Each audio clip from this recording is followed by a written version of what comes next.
Welcome to Gray Hair Talking. Now you may tell by the things sitting on this table that we're going to talk about having fun in this segment, and indeed we are. Now I'm an avid watcher of the Dr. Phil Show.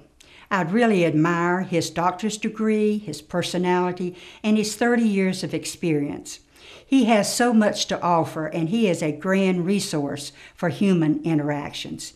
He is really a specialist in understanding family relations, and I just love to hear him ask the question, how much fun are you to live with?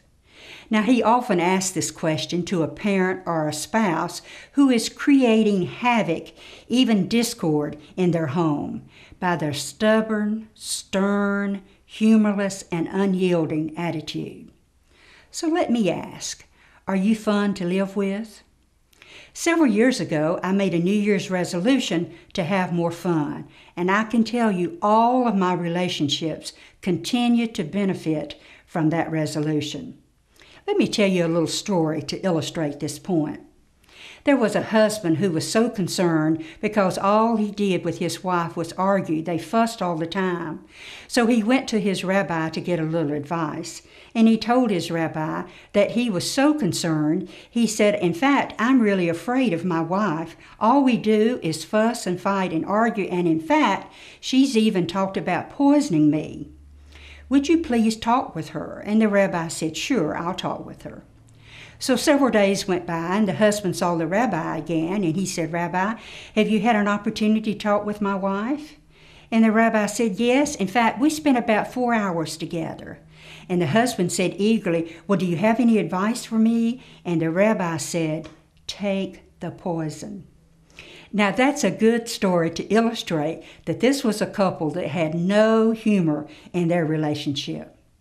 Now, you may be thinking that you don't have a sense of humor and you don't know how to have fun. Well, then that may be true, but I can tell you we can learn. We can learn to look for humor. We can learn to laugh easily, even at the smallest things.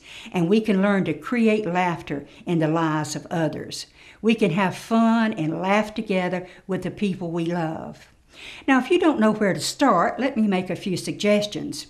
In our family, we are gamers, and we love to get together and play games. And we have more fun laughing and teasing each other while we're playing games. And in fact, months and even years later, we still say, you remember when we were playing canasta and you?